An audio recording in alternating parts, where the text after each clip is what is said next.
नमस्कार बच्चों, संस्कृत ज्ञान चैनल में आप सबका स्वागत है। हम शिक्षण विद्या पढ़ रहे थे, उसमें हमने 2 टॉपिक कर लिया था, शिक्षण सूत्रों का और जो भाषा के 4 कौशल है, श्रवणम, भाषणम, पठनम, लेखनम, वो हम पढ़ चुके थे और उनके क्वेश्चन आंसर भी जो भी जितने भी बनते हैं वो भी पढ़ चुके थे। तो आज हमारा टॉपिक रहेगा अध्यापन कौशल से संबंधित प्रश्नों का। हम वो सारे क्वेश्चन लिख कर आए हैं जो अध्यापन कौशल से संबंधित क्वेश्चन बन सकते हैं, परीक्षा में जितने भी पूछे जा सकते हैं उतने सारे इंपॉर्टेंट क्वेश्चन लेके आए हैं। इनमें से आपका एक भी क्वेश्चन बाहर नहीं जाएगा। आप इनको अच्छे से पढ़ लोगे तो आपका एक भी क्वेश्चन गलत भी नहीं होगा। एक अच्छे शिक्षक को शिक्षण करवाने के लिए कौन कौन से कौशलों की ज़रूरत पड़ती है वो सब हम पढ़ेंगे। जैसे प्रस्तावना कौशल है, उद्दीपन प्रवाह कौशल है, या फिर दृष्टांत कौशल है। पढ़ाने के लिए एक अच्छे अध्यापक को सब चीज़ों की ज़रूरत पड़ती है। बच्चों को प्रबलन भी देना पड़ता है, यानी पुनर्बलन भी देना पड़ता है। श्यामपट्ट कौशल की भी ज़रूरत पड़ती है, प्रस्तावना कौशल की भी ज़रूरत पड़ती है। तो शुरू से जब हम नए ज्ञान को पुराने ज्ञान से जोड़कर पढ़ाते तो हमें प्रस्तावना कौशल की ज़रूरत पड़ती है। उसी प्रकार से हमारे जितने भी कौशल है और जितने भी कौशलों से संबंधित जो क्वेश्चन बनते हैं वो आज हम क्वेश्चन के माध्यम से ही देख लेंगे, क्योंकि रीट की परीक्षा अब ज़्यादा समय नहीं बचा है और आपको इस कम समय में ज़्यादा अच्छे से आप पढ़ सको, इसके लिए हमें क्वेश्चन आंसर करेंगे। तो हमारा पहला क्वेश्चन रहेगा, विषय वस्तु संबंधितानि विभिन्न उदाहरणानां प्रयोगे किम उच्यते। यानी विषय वस्तु से संबंधित जब एक अध्यापक विभिन्न उदाहरणों का प्रयोग करता है, उदाहरण देके बच्चों को समझाने का प्रयास करता है, तब हमारा कौन सा कौशल काम में आता है, अध्यापक कौन से कौशल का प्रयोग करता है। तो ये हमारा व्याख्या कौशल रहेगा, या फिर प्रश्नोत्तर कौशल रहेगा, या दृष्टांत कौशल, या प्रस्तावना कौशल। तो आपको पता है कि उदाहरण को हमें दृष्टांत भी बोलते हैं, तो इसमें हमारा रहेगा दृष्टांत है। फिर हमारा अगला क्वेश्चन रहेगा, दृष्टांत कौशले कस्य प्रयोग है भवति। दृष्टांत कौशल का प्रयोग होता है, किसके लिए होता है।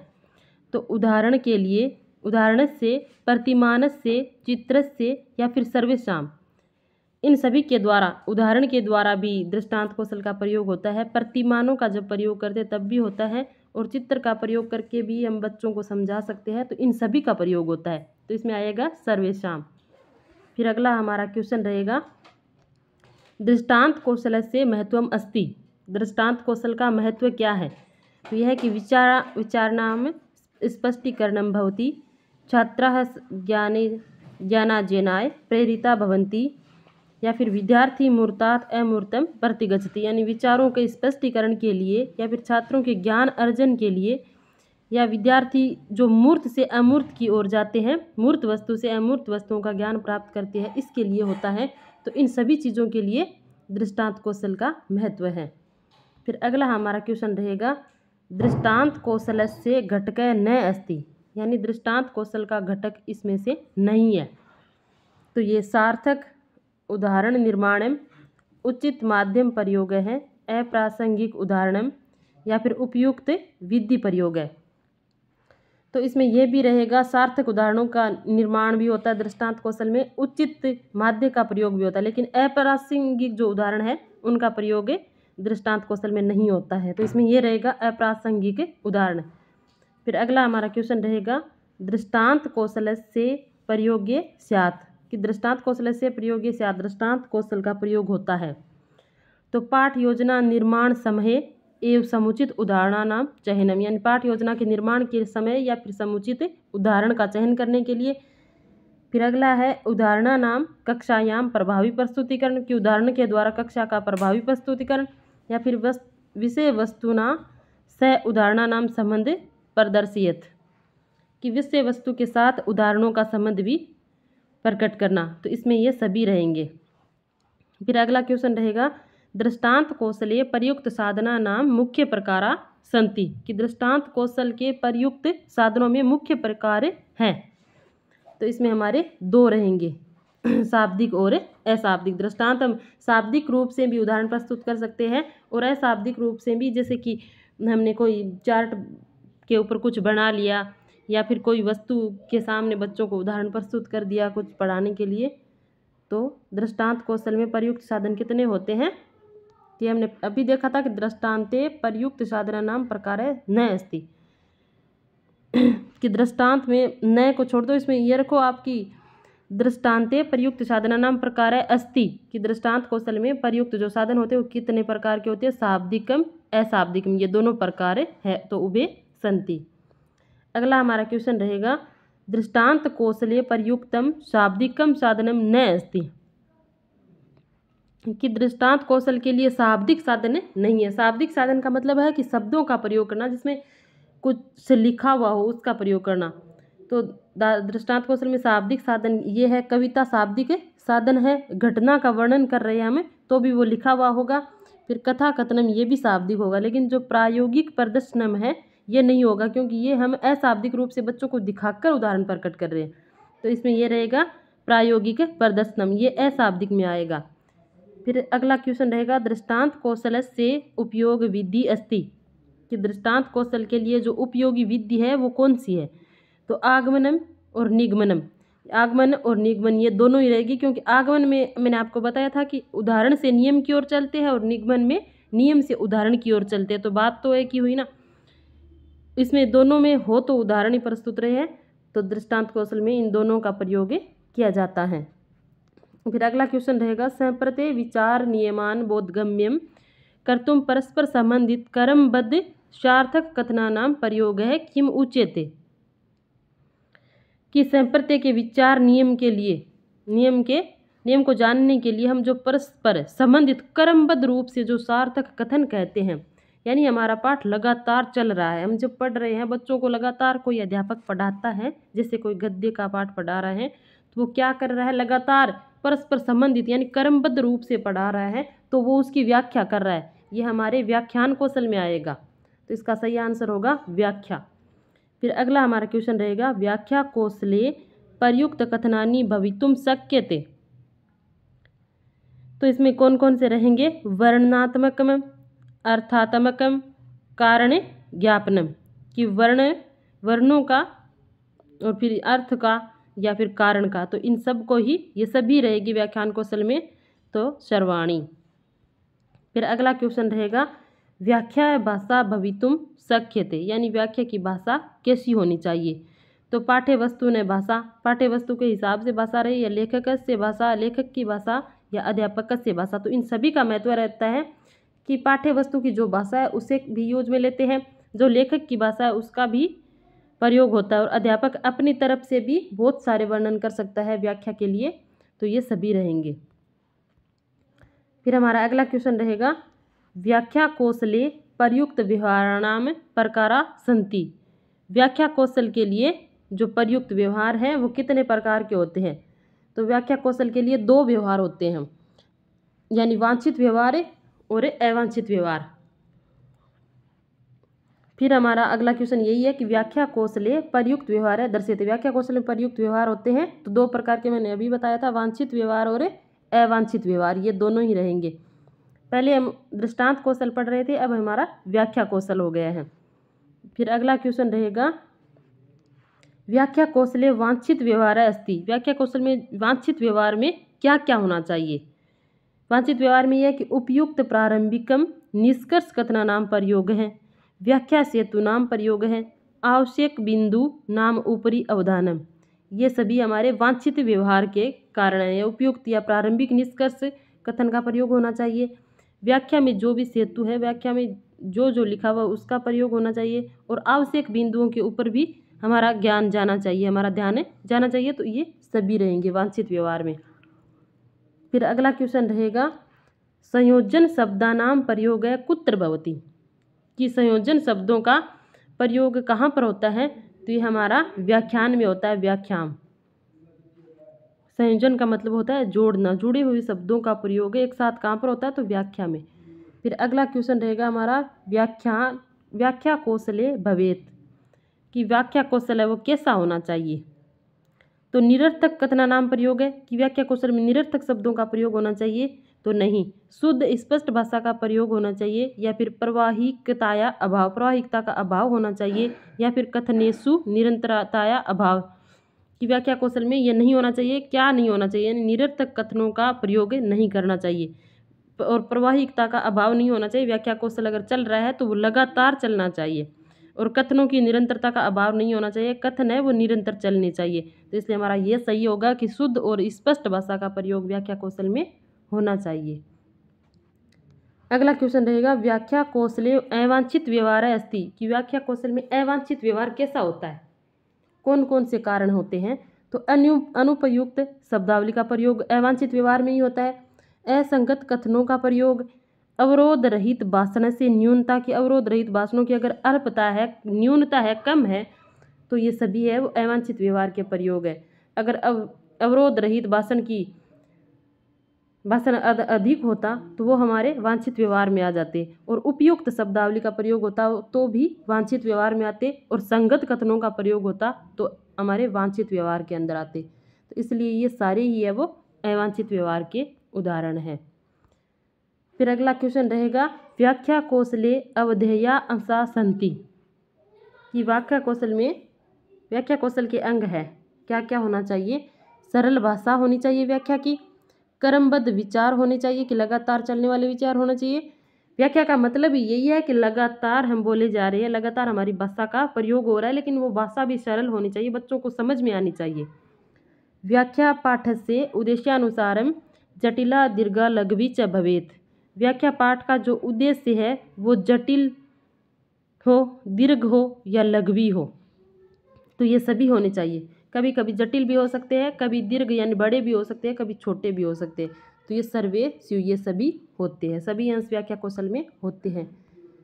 फिर अगला क्वेश्चन रहेगा हमारा, गृह कार्य से उद्देश्यम, कि गृह कार्य का क्या उद्देश्य है? हम जो बच्चों को गृह कार्य करने के लिए देते हैं वो क्यों देते हैं, उसका क्या उद्देश्य है?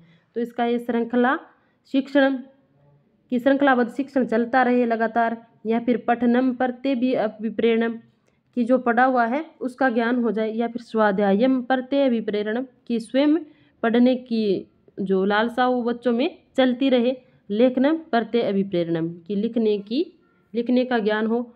तो इनमें से सबसे ज़्यादा जो अच्छा ऑप्शन है वो ये है कि स्वाध्यायम पढ़ते अभिप्रेरणम, कि बच्चों को खुद पढ़ने की, स्वयं पढ़ने की आदत पड़े। गृह कार्य से बच्चे स्वयं पढ़ना सीखे थोड़ा बहुत। फिर अगला क्वेश्चन रहेगा, गृह कार्य संबंधित समस्या न भवती, कि गृह कार्य से संबंधित, गृह कार्य जब बच्चे करते हैं स्कूल में ढंग से नहीं पढ़ते तो उन्हें क्या क्या समस्या आती है?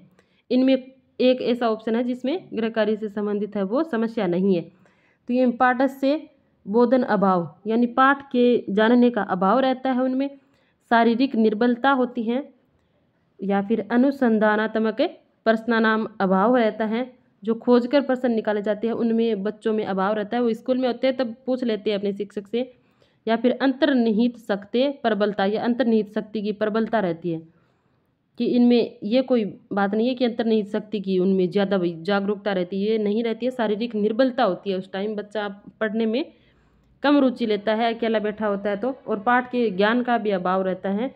तो इनमें एक ही ये है जो गृह कार्य की समस्या नहीं है। फिर अगला क्वेश्चन रहेगा, प्रस्तावनात्मक प्रश्नेषु अंतिम प्रश्नो भवति, जो हमारा आप सब ने भी बीएड की है, बीएसटीसी की है, तो उसमें हम जो प्रस्तावना के लिए जो लेसन बनाते थे उनमें एक क्वेश्चन हमारा समस्यात्मक होता था, जो अंतिम क्वेश्चन है वो समस्यात्मक होता था, उससे हमारा टॉपिक स्टार्ट होता था। तो प्रस्तावनात्मक जो प्रश्न है उसका अंतिम प्रश्न कैसा होता है? समस्यात्मक, और समस्यात्मक प्रश्न से ही हमारा हम क्या पढ़ाएंगे उसका वो बिंदु स्पष्ट होता था। फिर अगला क्वेश्चन रहेगा, पृच्छ्यन्ते पाठान्ते प्राय इमे प्रश्ना, कि जो पाठ के अंत में जो बच्चों से क्वेश्चन पूछे जाते हैं, प्रश्न पूछे जाते हैं, वो कौन से होते हैं? तुलनात्मक प्रश्न होते हैं, या फिर विचारात्मक प्रश्न होते हैं, या पुनरावर्ती प्रश्न होते हैं, या विचार उत्तेजनात्मक प्रश्न होते हैं। तो वो हमारे पाठ के अंत में जब हम सारे पूरा पाठ करवाने के बाद में जब बच्चों से पुनरावृत्ति करवाते हैं तो उन प्रश्नों को हम पुनरावृत्ति प्रश्न बोलते हैं। फिर अगला क्वेश्चन रहेगा, इंट्रोड्यूसिंग स्किल इत्यस्य हिंदी अर्थ अस्ति, यानी इंट्रोड्यूसिंग स्किल है वो एक हमारे कौशल का इंग्लिश वर्ड है।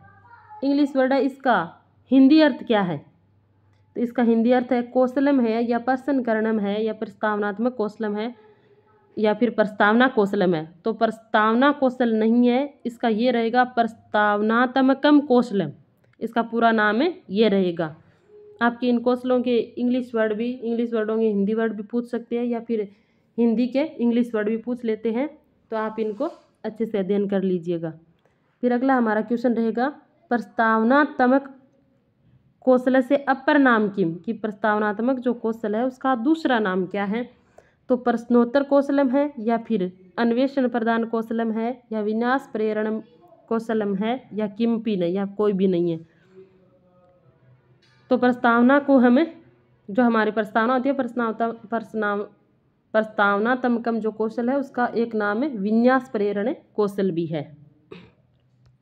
फिर हमारा अगला क्वेश्चन रहेगा सत्यम न अस्ति, ये जो 4 ऑप्शन दिए हुए हैं इनमें से सत्य कौन सा नहीं है?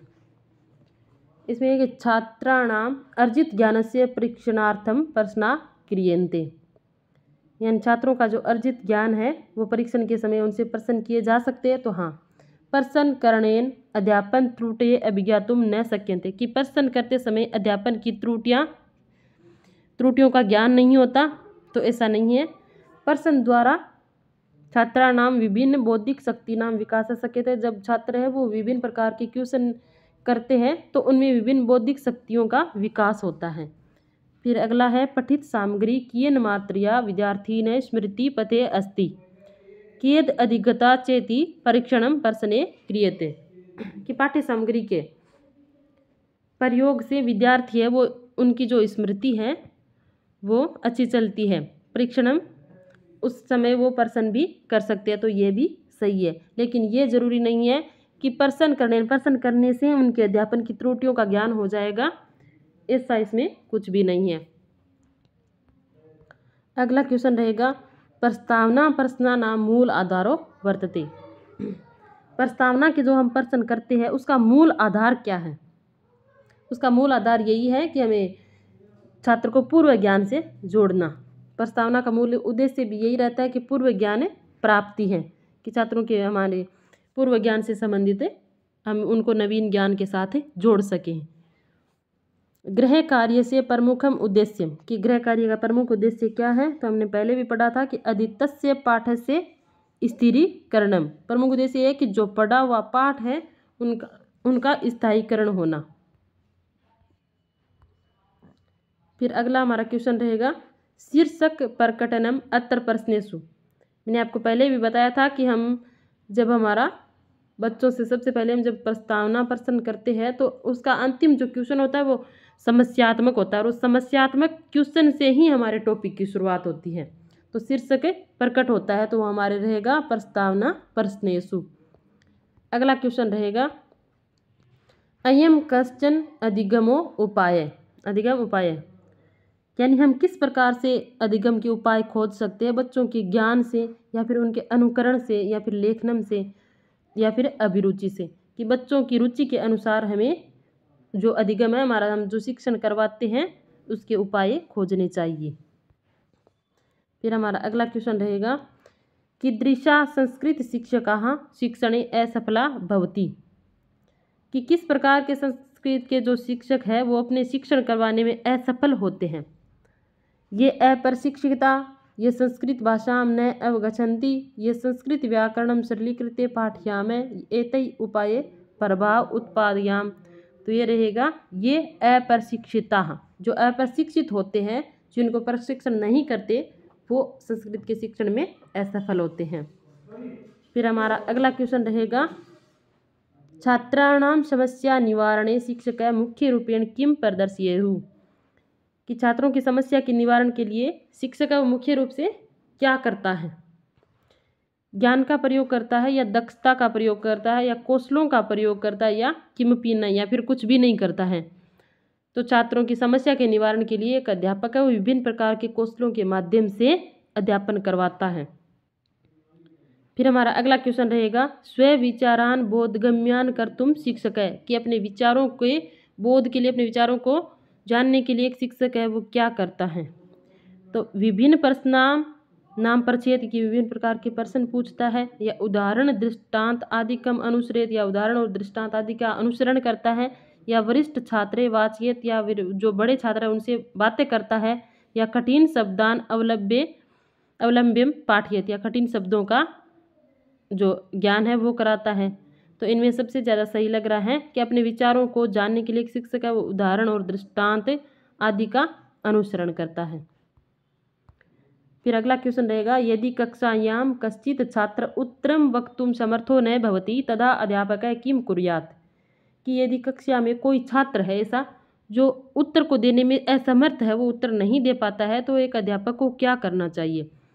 स्वयमेव उत्तरेत, कि उसको स्वयं उत्तर दे देना चाहिए, या फिर छात्राय शारीरिक दंडम स्यात्, या छात्र को शारीरिक दंड देना चाहिए, या छात्र से अनुत्तर कारणम ज्ञातुम यतेत, या छात्र जो उत्तर नहीं दे रहा है उसके कारण को जानना चाहिए, या अगला है कि अन्यान छात्रान उत्तरितुम आदिशेत, कि अन्य छात्र को भी उत्तर देने के लिए खड़ा कर देना चाहिए। तो इनमें से यह है कि अध्यापक को ऐसा कुछ भी नहीं करना चाहिए। अध्यापक को छात्र से अनुत्तर कारणम ज्ञातुम यतेत, कि छात्र उत्तर क्यों नहीं दे रहा है उसका कारण जानना चाहिए और उस कारण का निवारण भी करना चाहिए। अगला क्वेश्चन रहेगा, अन्वेषण प्रधान प्रश्नः उपयुक्ता भवन्ति। जो अन्वेषण प्रधान प्रश्न है वो उपयुक्त होते हैं। किस स्तर के लिए अन्वेषण प्रधान प्रश्न है वो उपयुक्त होते हैं। अन्वेषण का मतलब होता है खोजना, बच्चे खोज करके उत्तर निकाले। ऐसी कौन सी अवस्था है जिसमें बच्चे खुद सोच करके या खोज करके उत्तर निकाल सकते हैं। तो प्राथमिक स्तर यानी जो 5वीं तक के बच्चे उनके लिए वो बच्चे नहीं खोज सकते, इतना नहीं सोच सकते। फिर उच्च प्राथमिक स्तर के इनकी भी बुद्धि लब्धि इतनी नहीं होती है कि ये खुद स्वयं अन्वेषण करके उत्तर दे सके। हमारा ये सही रहेगा माध्यमिक स्तर। माध्यमिक स्तर के जो बच्चे होते हैं 10th क्लास के, वो खुद सोचने समझने की शक्ति रखते हैं, तो उनके लिए हमें अन्वेषण प्रधान प्रश्नों को रखना चाहिए। फिर हमारा अगला क्वेश्चन रहेगा, श्यामपट्ट कार्य से। श्यामपट्ट कार्य से घटक कौन अस्ति, कि श्यामपट्ट कार्य के लिए यहाँ पर जो दिए गए 4 ऑप्शन उनमें से कौन सा घटक नहीं है। तो लेखन से स्पष्टता, की लेखन की स्पष्टता होनी चाहिए, या फिर श्यामपट्ट से विशालता, या फिर श्यामपट्ट की विशालता बड़ा होना चाहिए श्यामपट्ट, या अगला ऑप्शन है श्यामपट्ट कार्य से स्वच्छता, कि श्यामपट्ट कार्य की स्वच्छता होनी चाहिए, उनमें सुंदर शब्दों को लिखे। अगला ऑप्शन है श्यामपट्ट कार्य से उपयुक्तता, कि श्यामपट्ट कार्य की उपयुक्तता होनी चाहिए।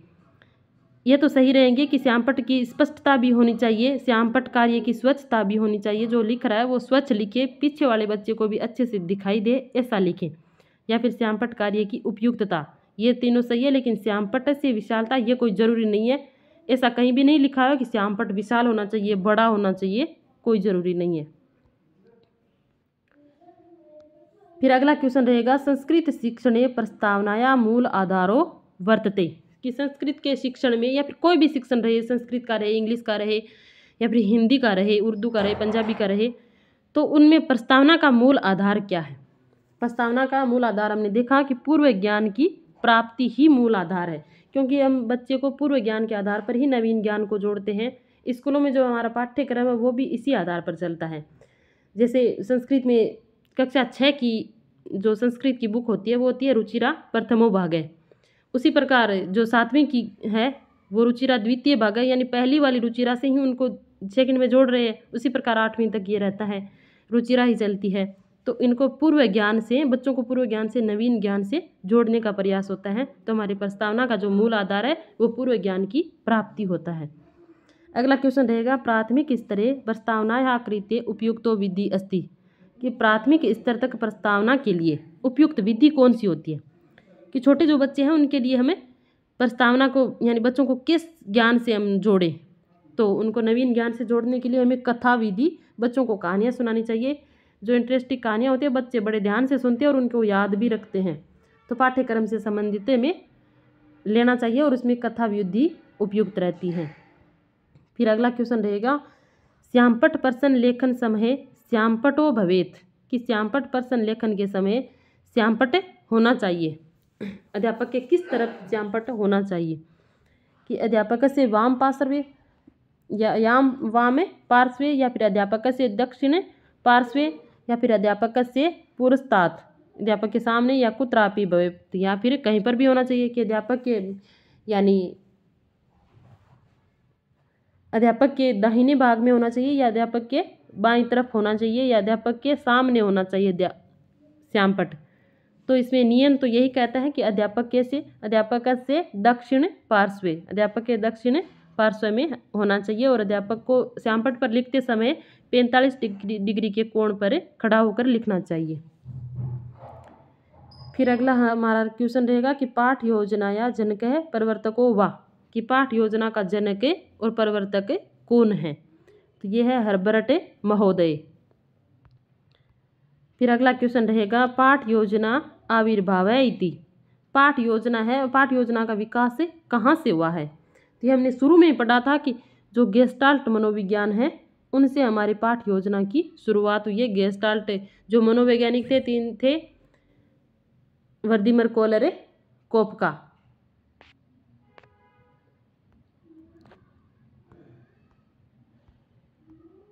फिर अगला हमारा क्वेश्चन रहेगा, सॉरी थोड़ा सा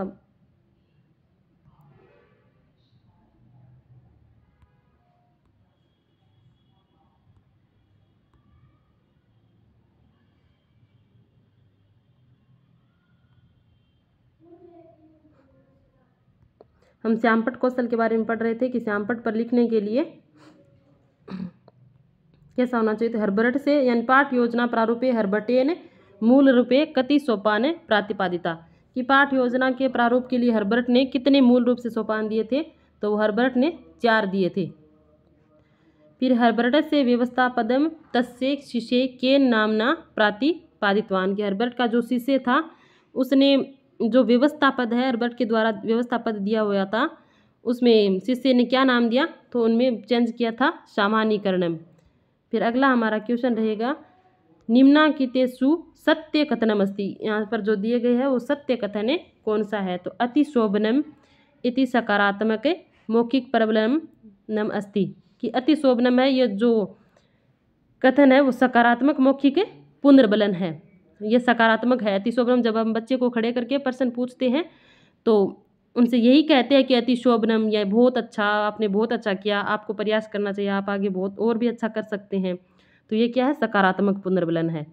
फिर है व्याख्या कौशले अंतिम कथन से प्रयोगो अपि कर्तव्य, व्याख्या कौशल है उसमें अंतिम कथन का प्रयोग हमें करना चाहिए।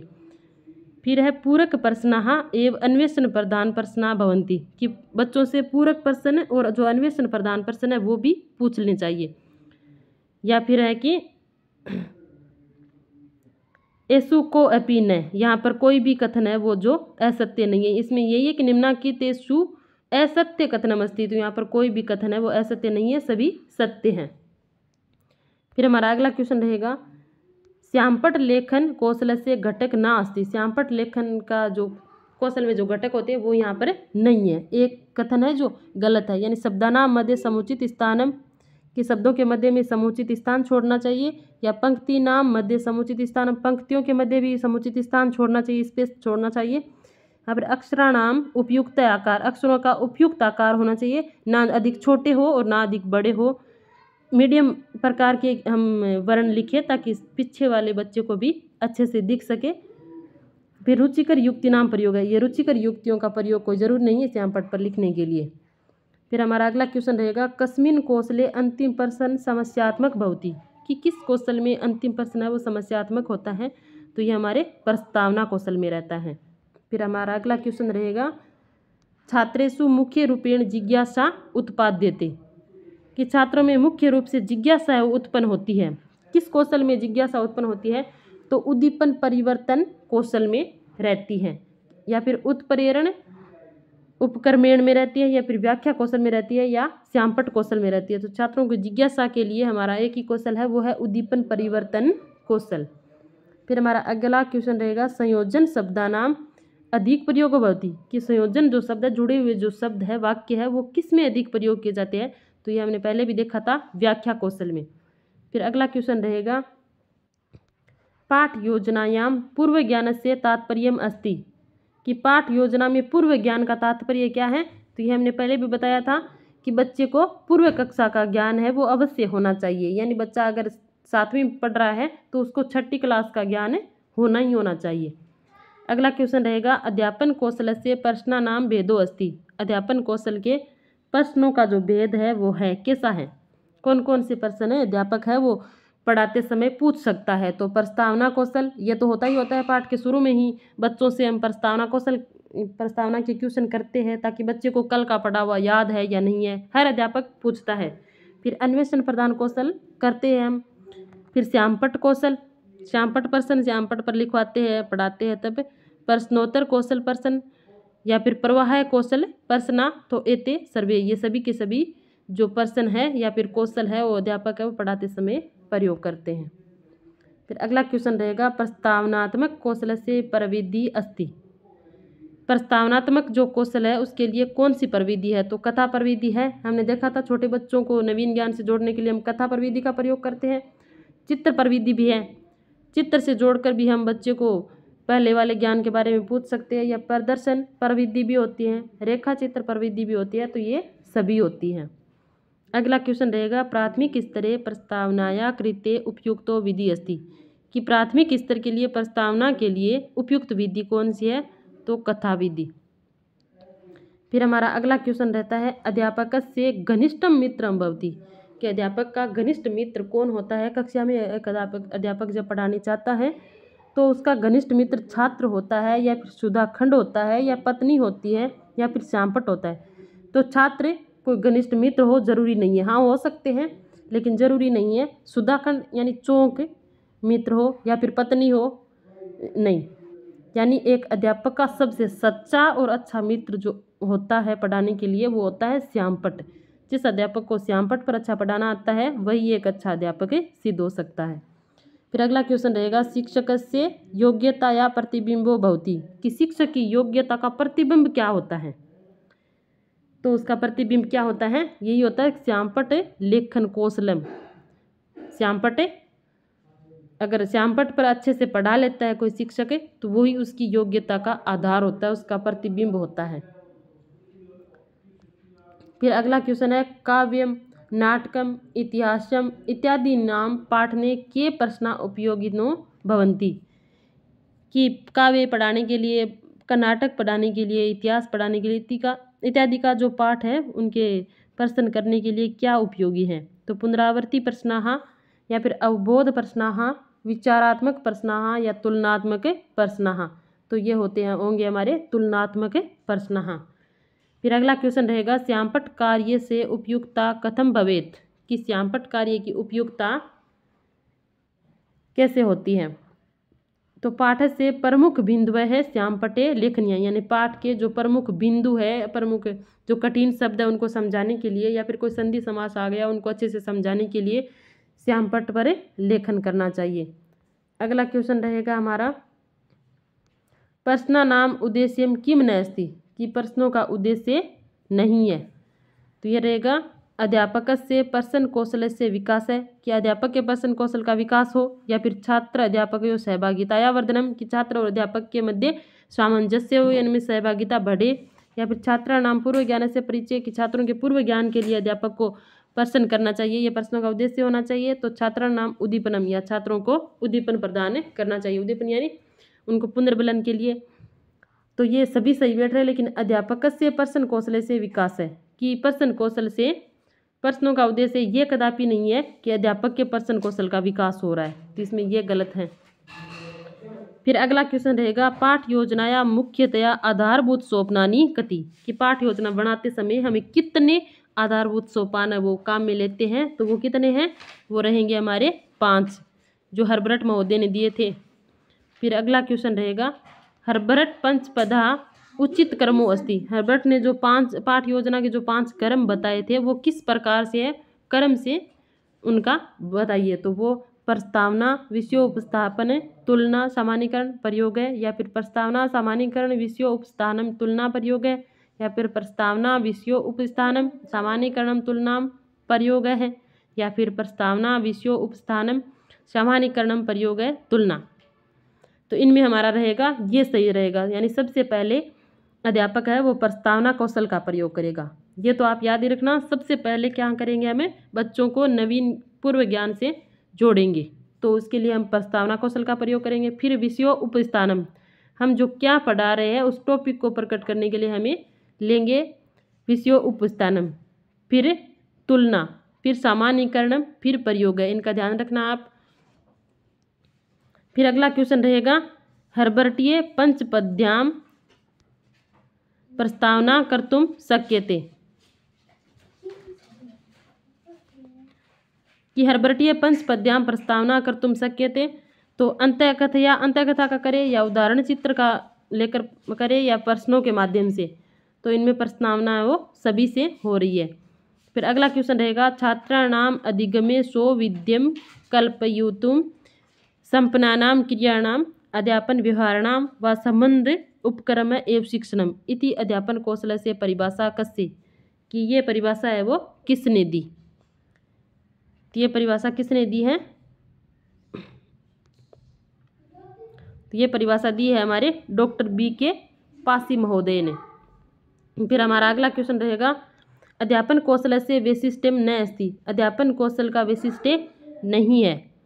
तो ये अध्यापन कौशलानि छात्र क्रिया संबंधानि भवन्ति, ये नहीं है। फिर अगला क्वेश्चन रहेगा सत्यम न अस्ति, कि उत्तम अध्यापनेन उत्तम समाज निर्माणम भवति, कि जो उत्तम अध्ययन कराएंगे तो उत्तम समाज का निर्माण होगा, तो ये सही है। फिर उत्तम समाज निर्माण से उत्तम अध्यापन का अनिवार्य है, ये उत्तम अध्यापनार्थम उत्पन्न उत्तम कौशल ज्ञानम आवश्यकम, ये भी सही है। लेकिन ये सही नहीं है कि उत्तम कौशलों के ज्ञान के लिए विषय ज्ञान का प्रावीण्यम तू ना आवश्यकम, कि आवश्यक नहीं है, ऐसा नहीं है। फिर अगला क्वेश्चन रहेगा अध्यापन कौशल से प्रश्नानाम भेदो अस्ति, अध्यापन कौशल के लिए प्रश्नों का भेद कौन कौन से है। तो ये हमारे पहले भी देखा था हमने कि प्रस्तावना प्रश्न है, अन्वेषण प्रदान प्रश्न भी है, श्यामपट्ट प्रश्न भी है, प्रश्नोत्तर कौशल है और प्रवाह कौशल है, तो ये सभी हो जाएंगे। फिर हमारा अगला क्वेश्चन रहेगा प्रस्तावनात्मक कौशल से विधि अस्ति, कि प्रस्तावनात्मक कौशलों की विधि कौन कौन सी है। तो ये सभी विधियाँ रहेगी, कथा पर विधि, चित्र पर विधि, प्रदर्शन पर विधि, तो ये सभी रहेंगी।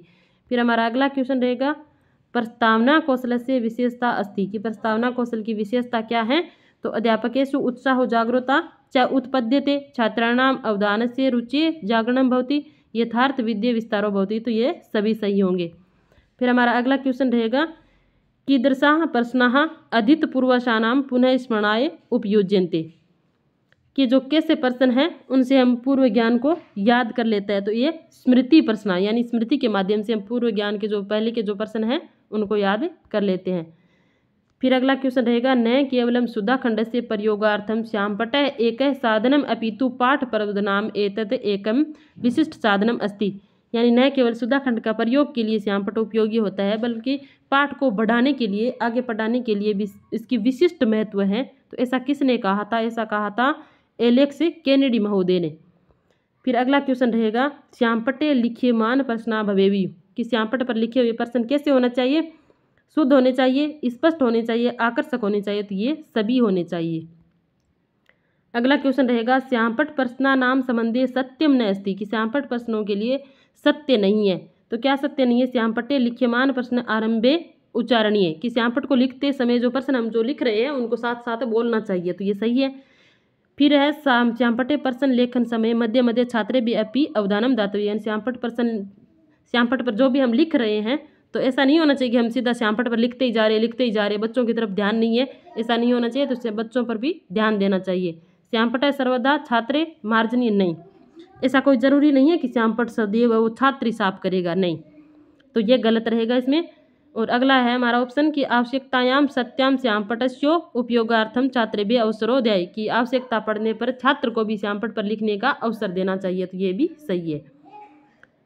अगला क्वेश्चन रहेगा श्यामपट्टस्य उपयोगिता न अस्ति, कि श्यामपट्ट की उपयोगिता नहीं है, कि श्यामपट्टो विषय प्रारंभिक सूचना प्रदाने सहायको भवति, यानी श्यामपट्ट है वो जो हम सबसे पहले क्लास में आते हैं तो श्यामपट्ट पर हमें लिखना चाहिए कि हम क्या पढ़ा रहे हैं और कौन सा विषय पढ़ा रहे हैं, तो ये प्रारंभिक सूचना देने के लिए भी जरूरी होता है।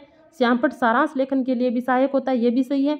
और श्यामपट्ट है वो श्यामपट्ट का प्रयोग छात्रों के लेखन की योग्यता के विकास के लिए भी उपयोगी होता है, लेकिन श्यामपट्ट है वो श्यामपट्ट का प्रयोग निष्क्रिय नहीं होता है। फिर अगला क्वेश्चन रहेगा संस्कृत शिक्षणे श्यामपट्ट प्रश्नानाम प्रयोग करणीय, एक संस्कृत शिक्षक को श्यामपट्ट का प्रयोग क्यों करना चाहिए भाई, तो ये कठिन शब्दों की व्याख्या करने के लिए या व्याख्या करने व्याकरण पढ़ाने के लिए, तो इन दोनों को ही प्रयोग के लिए संस्कृत शिक्षक को श्यामपट्ट का प्रयोग करना चाहिए। फिर अगला क्वेश्चन रहेगा शिक्षकस्य योग्यताया प्रतिबिंबो भवति, शिक्षक की योग्यता का प्रतिबंध क्या है, प्रतिबिंब क्या है, तो ये हमारा क्वेश्चन पहले भी आ चुका है, यह श्यामपट्ट लेखने कौशलम। फिर अगला क्वेश्चन रहेगा अध्यापकस्य कृते प्रश्नोत्तर कौशलस्य लाभो वर्तते, अध्यापक के लिए प्रश्नोत्तर कौशल का लाभ क्या है, तो प्रश्नोत्तरयो साहाय्येन अध्यापकः छात्रे साकं संबंधं संस्थाप्य अधिगमनार्थं तान् प्रेरयति, तो ये सही है। और प्रश्नों को पढ़ाने के लिए यानी प्रश्नोत्तर कौशल के माध्यम से छात्रों के मस्तिष्क है वो क्रियाशील रहते हैं और छात्र सक्रिय रहते हैं, तो ये सभी लाभ सही है। फिर अगला हमारा क्वेश्चन रहेगा कक्षायां निर्दिष्टे समये विशिष्ट गुणयुक्तानां प्रश्नानां संरचना समुचित उत्तर इत्या तत्प्रयोगार्थम अपेक्षित सामर्थ्यम एव प्रश्न कौशलम उच्यते इति क उक्तवान्, ऐसा किसने कहा था, यह कहा था पासिम महाभाग यानी पासिम महोदय ने कहा था।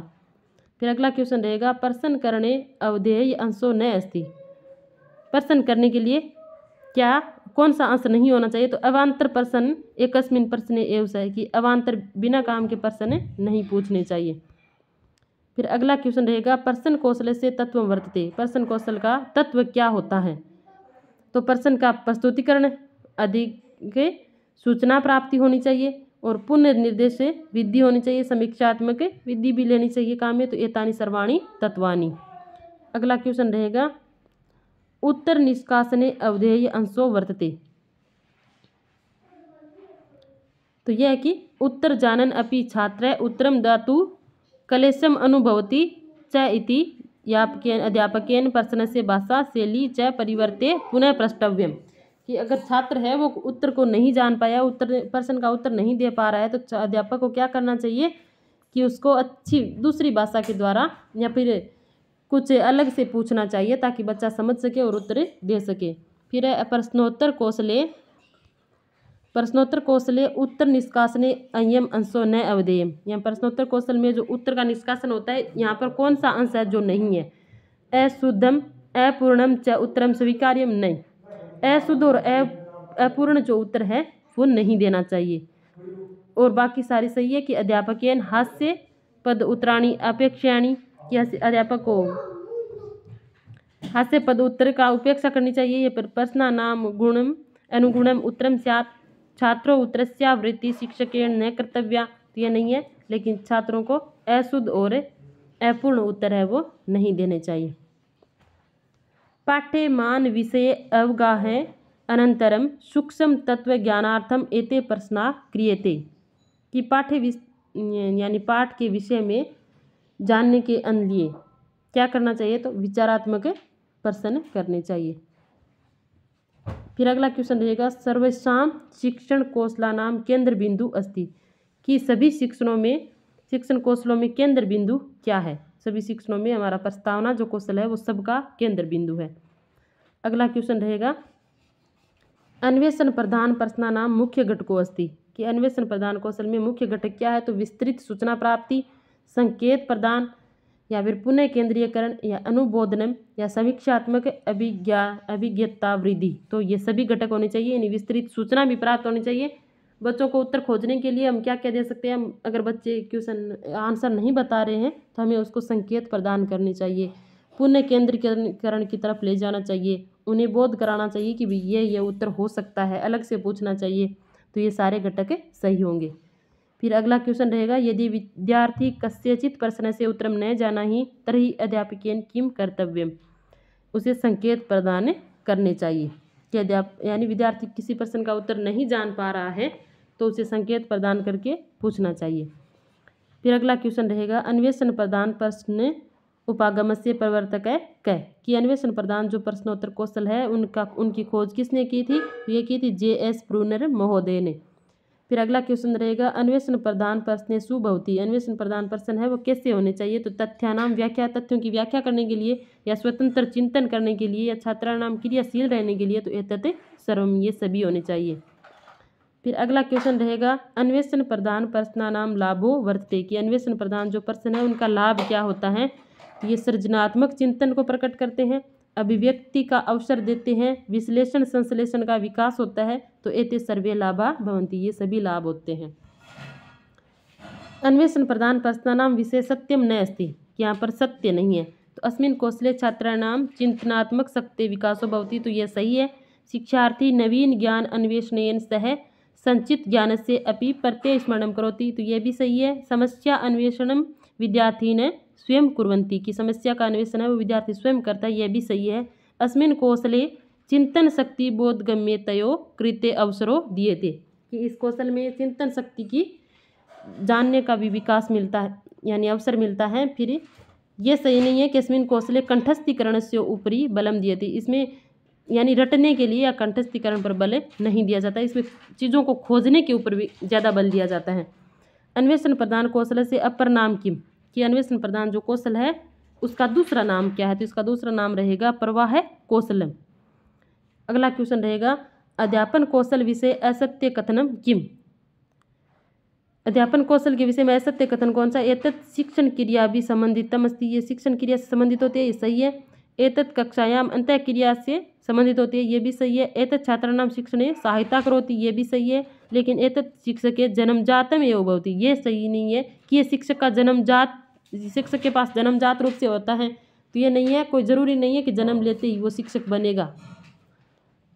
अगला क्वेश्चन रहेगा प्रस्तावना प्रश्न विषय किम असंगतम, की प्रस्तावना प्रश्नों के विषय में क्या असंगत है। तो ये सर्वे प्रश्न विषय वस्तु ने संबंधा स्यु, कि सभी प्रश्न है वो विषय वस्तु से संबंधित होने चाहिए, ये जरूरी नहीं है। फिर अगला क्वेश्चन रहेगा प्रस्तावना विषय किम समीचीनम, कि प्रस्तावना के विषय में क्या समीचीन है। तो ये समीचीन है कि प्रस्तावना पूर्व ज्ञान आधारित विषय वस्तु के प्रति ले जाती है। अगला क्वेश्चन रहेगा अन्वेषण प्रश्नेषु अनुबोधन विषय किम अशुद्धम, अन्वेषण प्रश्नों के विषय में जो अनुबोधन विषय है वो क्या अशुद्ध है। तो उत्तर से ज्ञापनम, की उत्तर का ज्ञान होना चाहिए, नहीं। उत्तर का ज्ञान हो जाएगा तो फिर बच्चा क्यों खोजेगा, क्यों खोज करके उत्तर देगा। फिर अगला क्वेश्चन रहेगा अन्वेषण प्रश्नानाम घटक को ना अस्ति, कि अन्वेषण प्रश्नों के विषय में घटक नहीं है। तो इसमें अनुबोधनम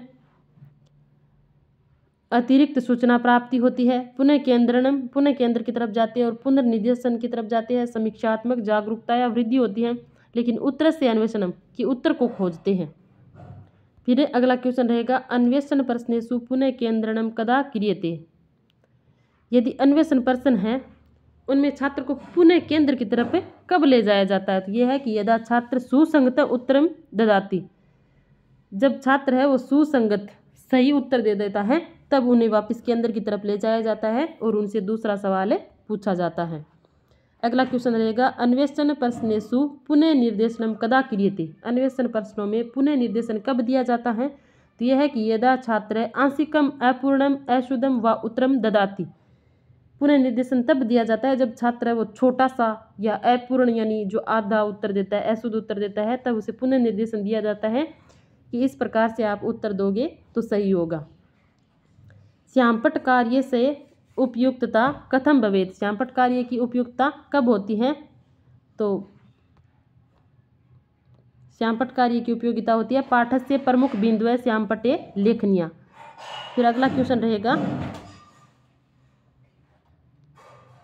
प्रश्नानाम उद्देश्य किम नास्ति, कि प्रश्नों का उद्देश्य क्या नहीं है। तो अध्यापक से प्रश्न कौशल से विकास ये जरूरी नहीं है।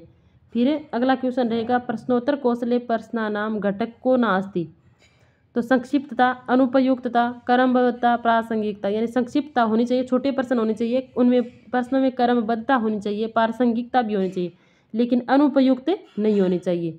फिर अगला क्वेश्चन रहेगा प्रश्नावना प्रवाह कौशल प्रश्न कदा प्रयुज्यते, जो प्रवाह कौशल के प्रश्न है वो कब पूछे जाते हैं। ये पाठ से अवसाने, पाठ के अवसान में, अवसान का मतलब होता है पाठ के अंत में प्रवाह कौशल पूछे जाते हैं ताकि पूरे पाठ का फिर से रिवीजन हो जाए और पूरा पाठ है वो बच्चे को फिर से क्लियर हो जाए। अगला क्वेश्चन रहेगा प्रवाह कौशल प्रश्न विषय किम असत्यम, प्रवाह कौशल से संबंधित जो प्रश्न है वो कौन सा असत्य है। कि अध्यापकेन प्रश्नानाम उत्तराणाम च पुनरावृत्ति करनी है, अध्यापक को प्रश्नों का उत्तर और पुनरावृत्ति नहीं करनी चाहिए, अध्यापकों ये छात्रों को करनी चाहिए। फिर अगला क्वेश्चन रहेगा प्रस्तावना विषयों उपस्थानम तुलना सामान्यकरण प्रयोगस्त ऐसा पंचपदी केन प्रस्तुत है। ये जो 5 तो जो है किसने दिए थे, तो ये दिए थे हमारे हर्बर्ट महोदय ने। फिर अगला क्वेश्चन रहेगा, हर्बर्ट ये पंचपदा अंतर्गते न आगछन्ति, कि हर्बर्ट की जो पंचपदी है उसके अंतर्गत क्या नहीं आता है। तो प्रस्तावना आती है, विषय उपस्थानम आता है, तुलना, सामान्यकरण, प्रयोग, ये 5 आते हैं लेकिन मूल्यांकन नहीं आता है। अगला क्वेश्चन रहेगा, उत्प्रेरक उपक्रम से संबंध अस्ति, कि उत्प्रेरक उपक्रम का संबंध किससे है, तो यह है प्रस्तावना से। फिर अगला क्वेश्चन रहेगा, उद्देश्य कथन से संबंध भवति, उद्देश्य कथन का संबंध है, तो यह है प्रस्तावना से।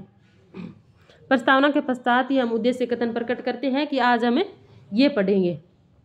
फिर अगला क्वेश्चन रहेगा, शिक्षा विधि में प्रचलित पंचपदी सिद्धांत के प्रतिपादक कौन है, तो ये थे हर्बर्ट।